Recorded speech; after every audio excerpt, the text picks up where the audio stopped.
하나님 말씀 로마서 7장 우리 13절 말씀부터 25절까지 말씀입니다.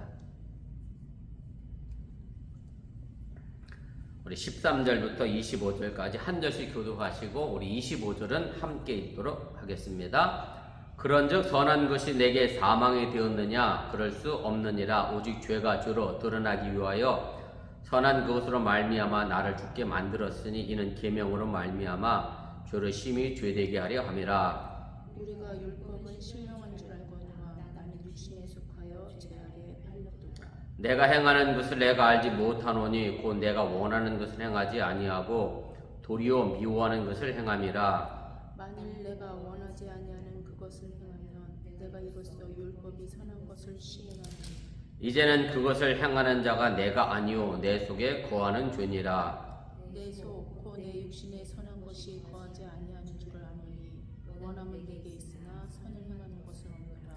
내가 원하는 바 선을 행하지 아니하고 도리어 원하지 아니하는 바 악을 행하는도다. 만일 내가 원하지 아니하는 그것을 하면 이를 행하는 자는 내가 아니요 내 속에 거하는 죄니라. 그러므로 내가 한 법을 깨달았느니 곧 선을 행하기 원하는 나에게 악이 함께 있는 것이로다. 내 속사람으로는 하나님의 법을 즐거워하되 내 지체 속에서 한 다른 법이 내 마음에 복과 싸워 내 지체 속에 있는 죄의 법으로 나를 사로잡는 것을 보는도다. 오라 나는 공고한 사람이로다. 이 사망의 몸에서 누가 나를 건져내랴. 우리 주 예수 그리스도로 말미암아 하나님께 감사하리로다. 그런즉 내 자신이 마음으로는 하나님의 법을 육신으로는 죄의 법을 섬기노라. 아멘. 오늘 19번째 시간입니다. 의지와 행동 사이의 갈등이라고 하는 제목이고요. 오늘 이 본문의 말씀은 여러 번 들어서 잘 알고 계신 말씀이기도 하고 사도 바울이 외쳤던 오라 나는 곤고한 사람이다 라는 이 말을 통해서 내 의지와 내 행동이 어떻게 다르게 나타나고 그것 때문에 얼마나 힘들고 어려워하는 모습인가를 잘 보여주고 있는 이제 그런 내용입니다. 오늘 여기 계속해서 사실은 나라는 사람이 등장하거든요.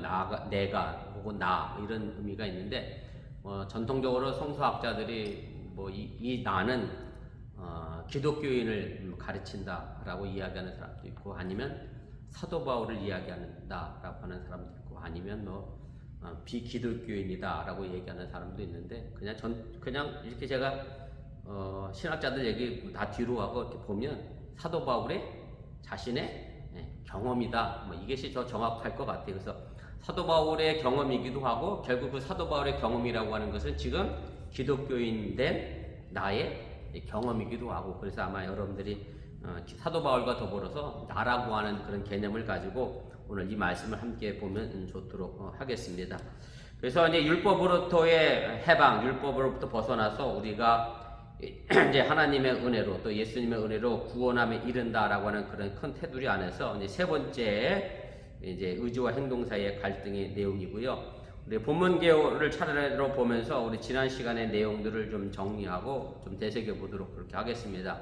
그래서 7장 1절부터 이제 6절까지가 율법이 가지고 있는 이제 한계성, 율법은 기껏해야 우리로 하여금 뭐만 할 수 있다? 죄를 깨닫게 하는 능력밖에 없다. 율법이 우리를 구원해내지는 못한다라고 하는 그런 한계성을 이야기했고, 지난 시간이 그 율법이 원래 나쁜 것은 아니고 하나님께로부터 왔기 때문에 선한 것인데, 근데 자꾸 죄가 그 율법을 이용해서 나로 이제 죄를 짓게 만든다라고 하는 그런 이야기를 했다라고 하면, 오늘 이 말씀의 내용은 이제 죄로부터 율법을 해방시키고 또 죄로부터 나도 해방시키는 그런 핵심 주제를 다루고 있음을 보게 됩니다. 쉽게 말하면 내가 죄인인 것은 내가 나빠서가 아니라 내 속에 있는 뭐 때문에?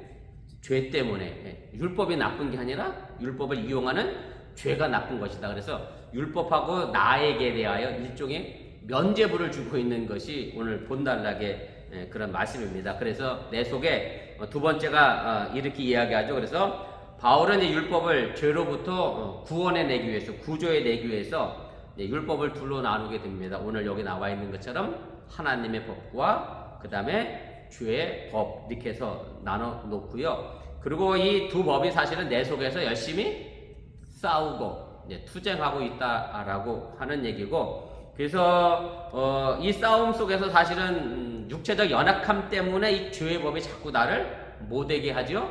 죄 짓게 만들게 한다. 그래서 내 의지가 원하는 것은 선한 것을 행하기를, 다시 표현하면 하나님의 법을 행하기를 원하는데 내 육신은 연약하기 때문에 이제 그렇지 못하다라고 하는 것으로 이야기하면서 죄가 자꾸 나의 몸을 이끌어 간다라고 이제 사도 바울은 이제 이야기를 하게 됩니다.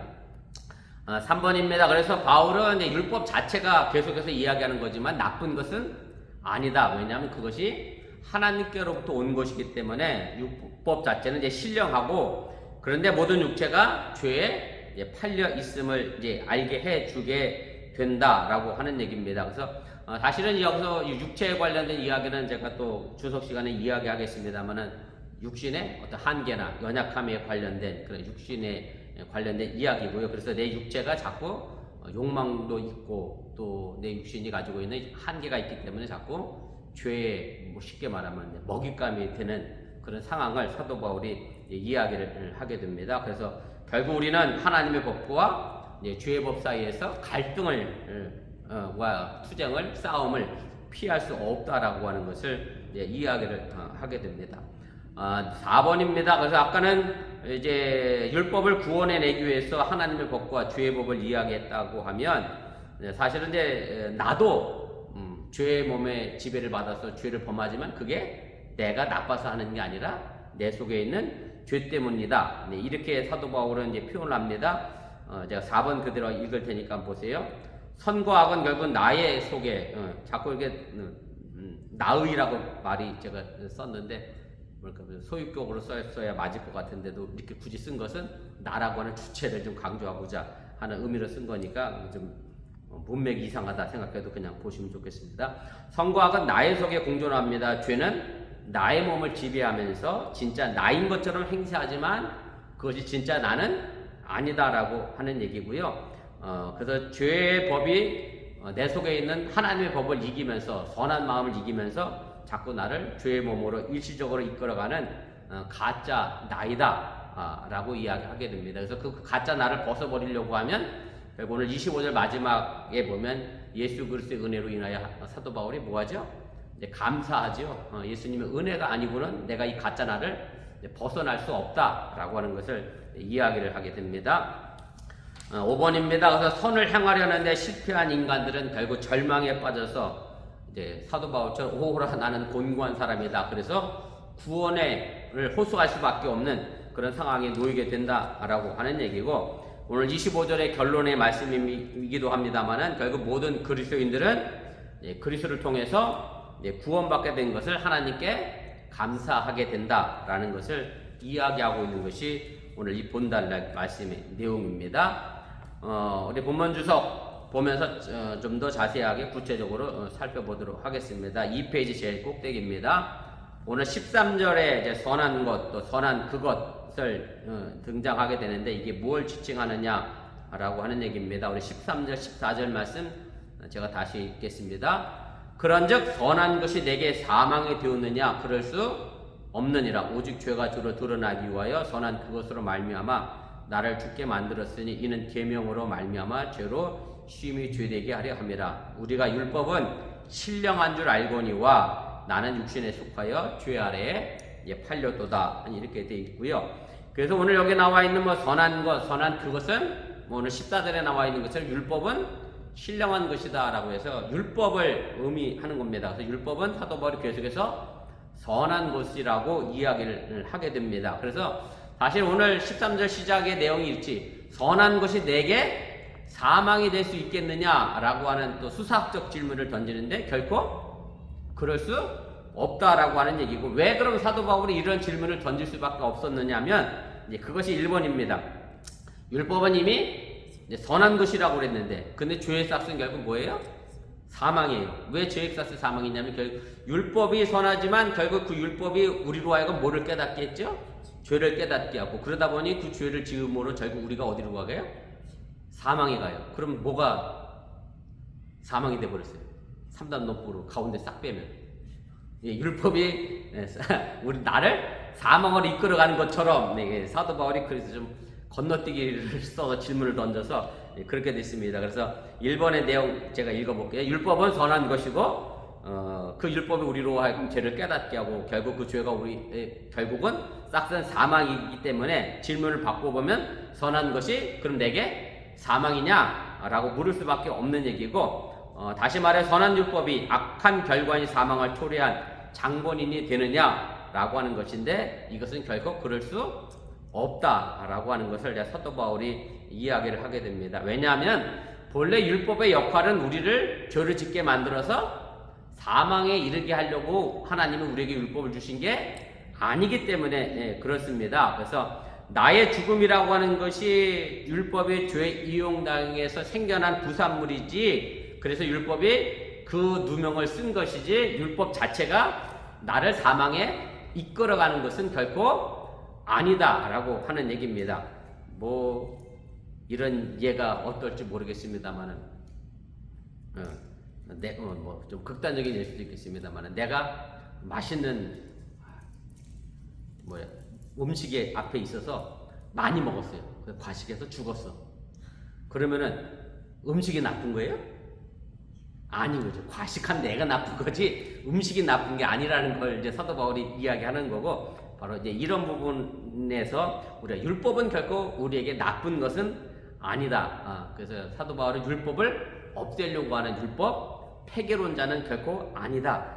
다시 한번 기억하면 좋겠습니다. 3번입니다. 그래서 결국 정죄의 화살은 사도 바울이 어디로 돌리고 싶은 거냐면 죄에 돌리는 것이지 율법에 돌리는 것은 아니고요. 그래서 이걸 가지고 사도 바울이 이제 죄로 심히 죄되게 했다라고 이제 표현을 하게 되는데 그래서 원문을 비추어서 조금 더 쉽게 해석해 보면 이렇게 해석할 수가 있습니다. 죄가 율법을 통해서 극악무도한 죄인으로 판명이 됐다. 결국 나쁜 것은 죄지 율법이 아니다라고 하는 것을 이야기를 하게 됩니다.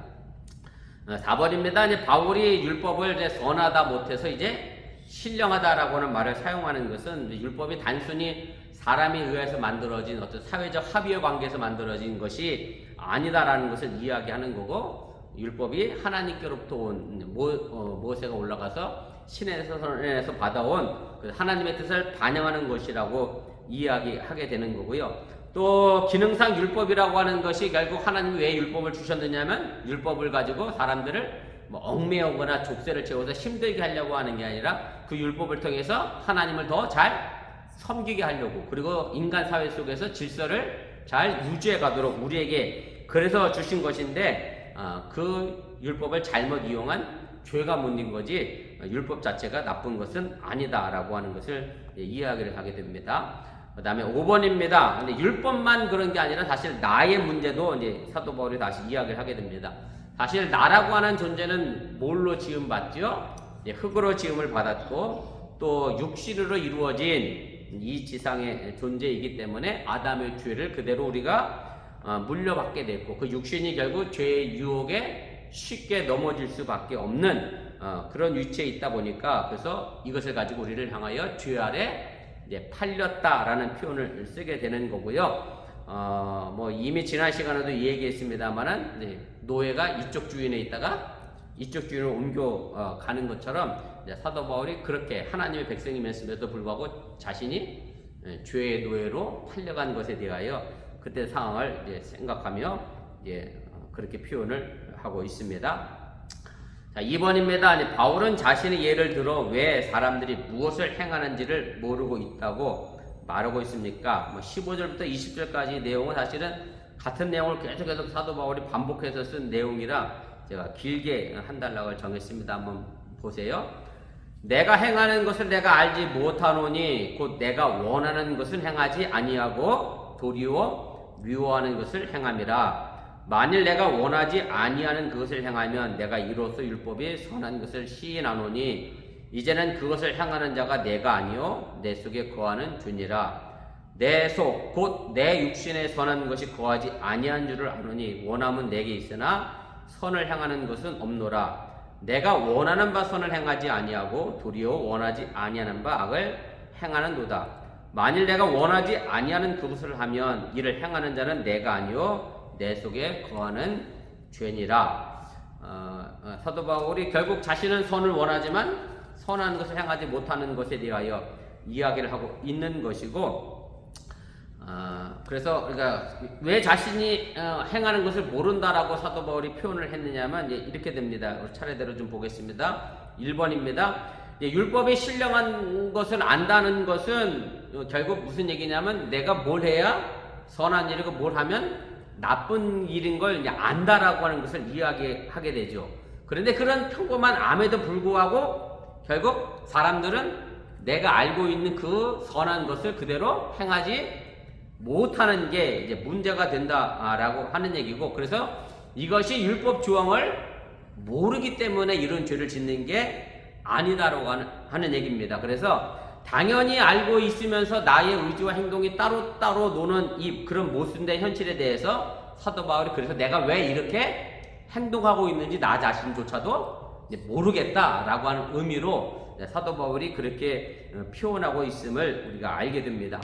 그래서 여기 나와 있는 내용 다 아시는 내용입니다만, 내가 미워하는 것을 행하는 것과 내가 원하지 아니하는 그것을 행하는 것은 이제 같은 의미이고, 결국 나의 의지와 정반대로 행동하는, 율법의 가르침에 따라 도덕적 판단에 따라 선한 길로 향하는 것이 아니라 악한 길로 향하는 바람직하지 않는 인간의 모습을 사도 바울이 이야기를 하게 됩니다. 어찌 보면 이것이 인간된 우리의 실존적인 모습이라고 하는 얘기고, 사도 바울이 오고라 나오는 공고한 사람이라고 했습니다만, 이게 어찌 사도 바울만의 고백이겠냐라고 하는 얘기고, 이 앞에서는 저 자신 목사들도 똑같은 고백이고, 성도들도 마찬가지의 신앙이 고백이 될 것이다 라고 하는 얘기입니다.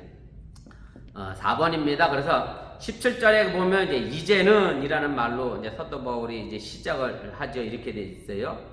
이제는 그것을 행하는 자가 내가 아니요 내 속에 거하는 죄니라, 이렇게 이야기하게 되는데, 이제는이라고 하는 이 단어가 의미하는 것은 죄가 완전히 이제 나를 사로잡아서 내가 율법의 선한 기능을 무용지물로 만들어 놓게 된 상황을 이야기를 하게 됩니다. 그리고 바울은 나를 죄로부터 이제 분리시켜 생각하면서 내가 문제가 아니라 결국 뭐가 문제예요? 죄의 모든 문제의 근원으로 몰아가게 된다라고 하는 얘기입니다. 그래서 죄가 사실은 내 속의 일부에 불과합니다만은 나의 선한 의지조차 이 죄가 꺾어버리게 되고 나를 송두리째 노예로 삼을 만큼 세력이 막강해진 것이고, 이것은 나의 의지와 상반되게 행동하게 만드는 그 모든 것들이 죄임을 사도 바울이 이야기를 하게 됩니다. 우리 3페이지 제일 꼭대기로 가겠습니다. 사실은 죄가 작은 것 같아도 이게 큰 영향력을 발휘할 수밖에 없는 게, 어저께 뉴스인가 한국에서 요즘 진드기에 물려서 농촌에서 일하시다가 사망한 60대 아주머니 이야기가 나왔는데, 진드기가 사실 굉장히 조그맣잖아요. 근데 그거에 물려서 사망하셨어요. 바이러스가 들어와서 사망한 건데, 그리고 사도 바울은 죄를 그렇게 바이러스로 정도로 생각한 거죠. 작은 죄가 하나 있지만 결국 그것이 확장되고 커져서 내 몸 전체를 이끌어가는, 그래서 선한 의지는 행하지 못하고 죄를 만들어가는 죄의 몸으로 만들게 된다라고 하는 얘기입니다. 그럼 왜 나라고 하는 이 존재가 자꾸 죄의 지배를 받게 될 수밖에 없느냐라고 하는 거면, 그것이 아까 흙으로 만들어진 나의 육신의 연약함 때문에, 육신 때문이라고 하는 얘기고, 결국 이 육신이 말이에요, 참 다채로운 감각을 가지고 있잖아요. 눈도 있고 코도 있고 귀도 있고 입도 있고, 그러니 자꾸 뭔가 화려한 걸 보고 싶어하고, 귀는 좋은 걸 듣고 싶어하고, 입은 더 맛있고 고급진 걸 먹고 싶어하고, 그런 욕심과 욕망이 자꾸 나를 죄의 모양으로 이끌어가게 되고, 그러다 보니 죄가 딱 살기 좋은 환경을 우리에게 만들어주고 제공해주게 됐다라고 하는 그런 얘기입니다.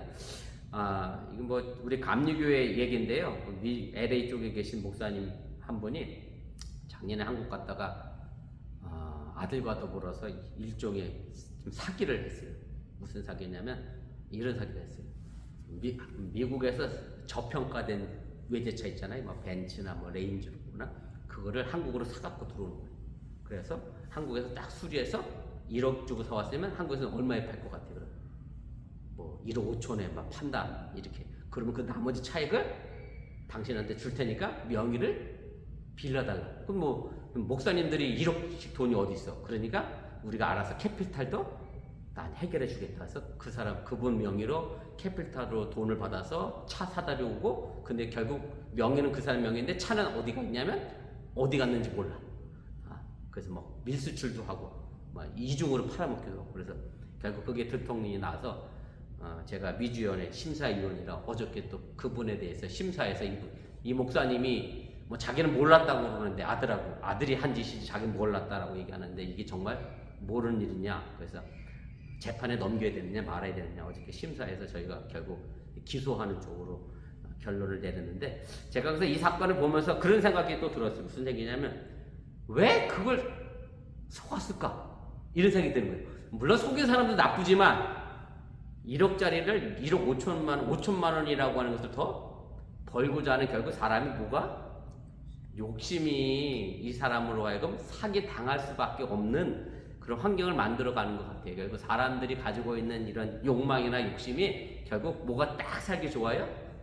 죄가 딱 살기 좋은 공간이기 때문에 사실은 그래서 우리가 자꾸 선을 행하고자 하는 의지는 자꾸 몰아내고 온통 악으로 만들어가는, 선의 부재를 만들어가는 그런 모습이 되어진 것이 아닌가 좀 안타깝게 생각을 하면서 어저께 심사를 했습니다. 아무튼 우리가 가지고 있는 욕심이나 욕망, 육신에 대한 어떤 욕망을 우리가 좀 제어하고 절제할 수 있는 그런 삶의 모습들을 여러분들이 또 가질 수 있기를 바랍니다.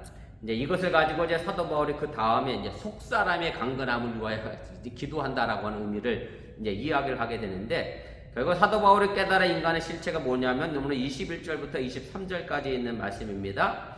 그러므로 내가 한 법을 깨달았노니 곧 선을 행하기 원하는 나에게 악이 함께 있는 것이로다. 내 속사람으로는 하나님의 법을 즐거워하되 내 지체 속에서 한 다른 법이 내 마음에 복과 싸워 내 지체 속에 있는 죄의 법으로 나를 사로잡는 것을 본다 라고 그렇게 이야기를 하게 됩니다.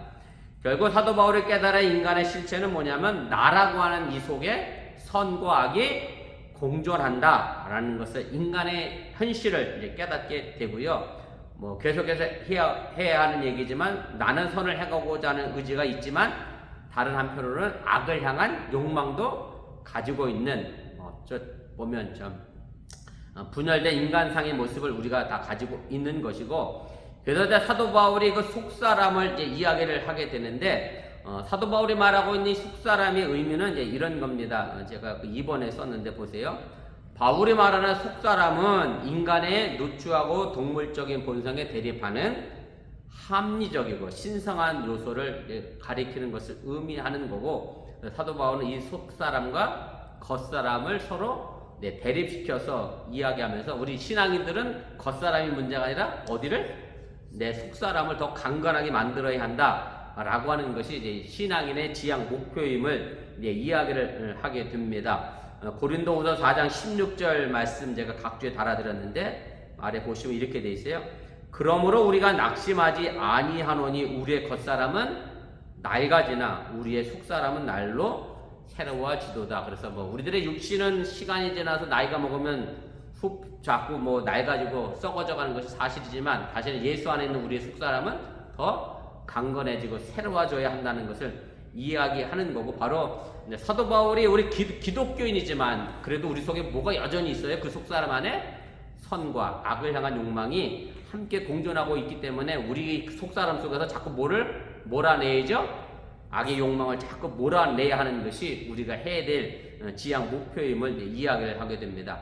그래서 속사람이 하나님의 법을 즐거워한다라고 이렇게 표현해 놨는데, 그래서 이 원문적 표현을 보면 이렇게 됩니다. 나는 율법을 하나님의 법으로 인정하고 그 가치를 긍정한다라고 하는 의미입니다. 그래서 뭐 그냥 그 하나님의 법 때문에 말 그대로 뭐 기쁘고 즐겁다라고 하는 의미가 아니라 그 하나님의 법을 내가 정말 하나님의 법으로 인정하고 받아들이고 승인한다라고 하는 그런 얘기고요.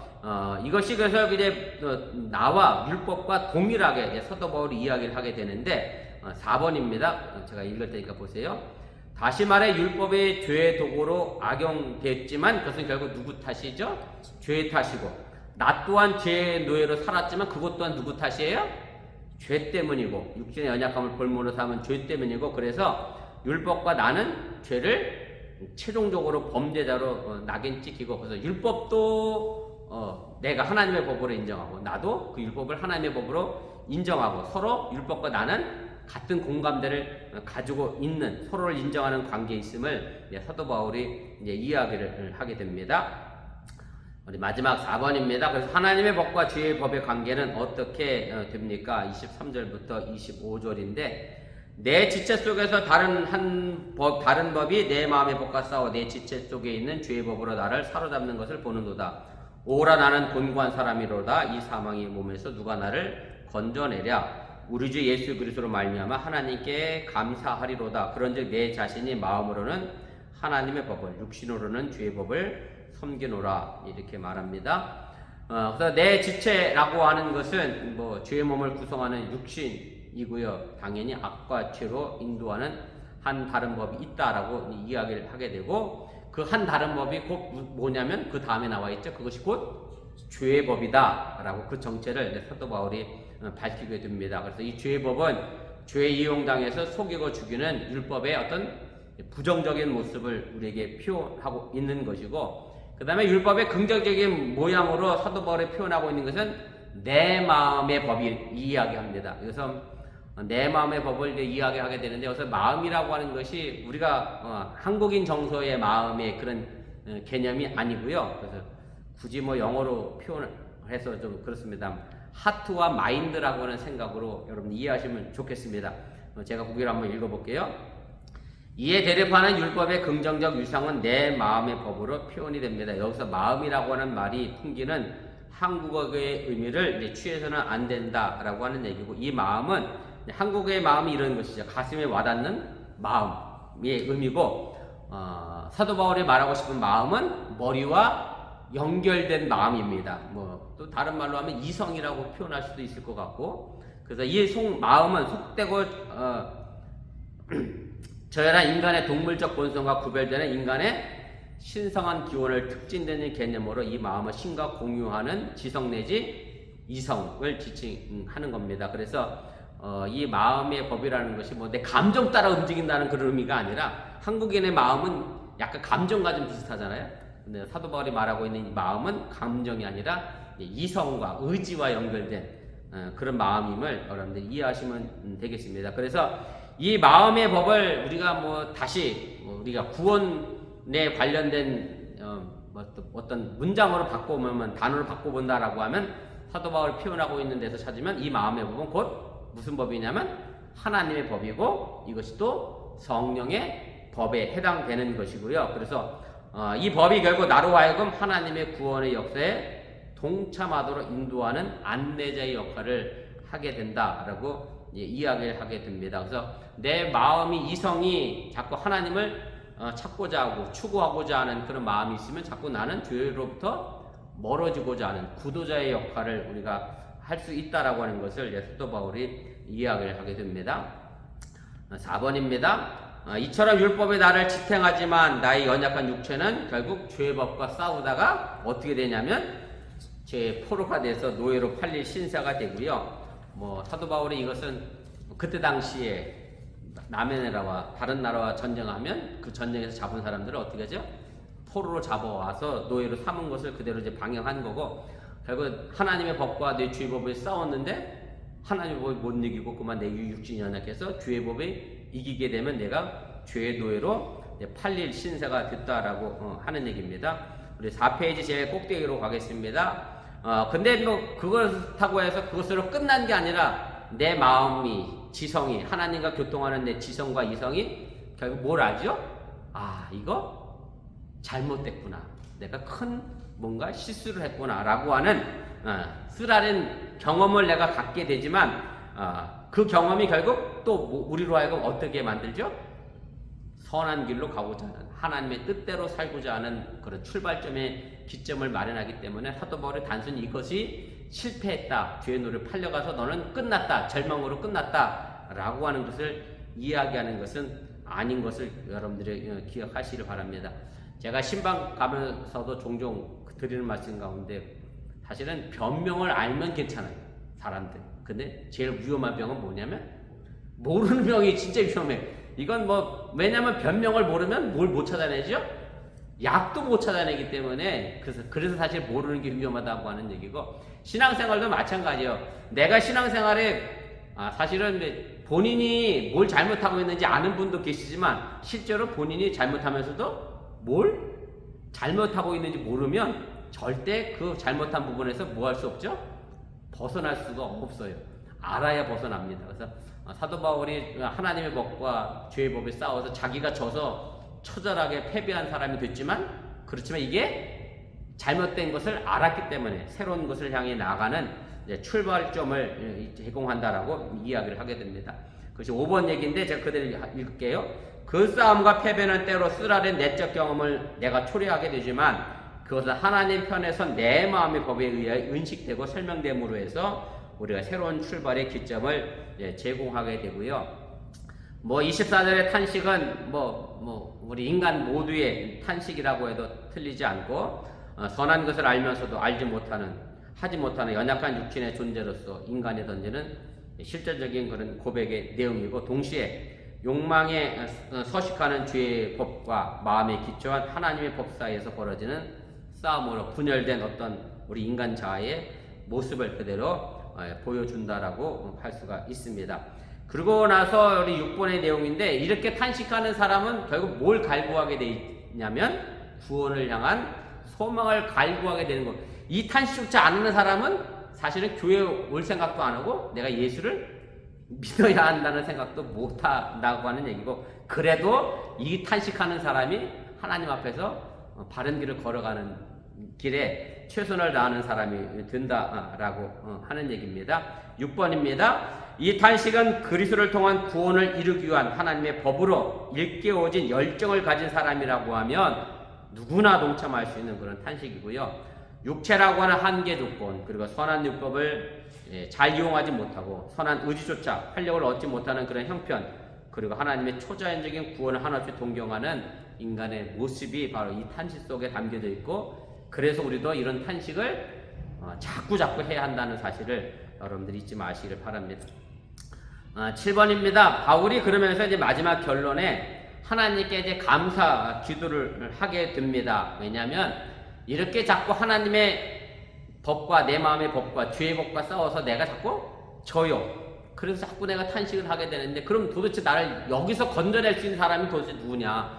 이 죄의 법에서 나를 건져낼 수 있는 것은 누구냐? 그 결론은 바로 예수를 그리스도로 구주로 믿고 고백함으로 해서 우리가 그로부터 건짐받을 수 있게 된다는 것을 사도 바울이 이야기를 하게 됩니다.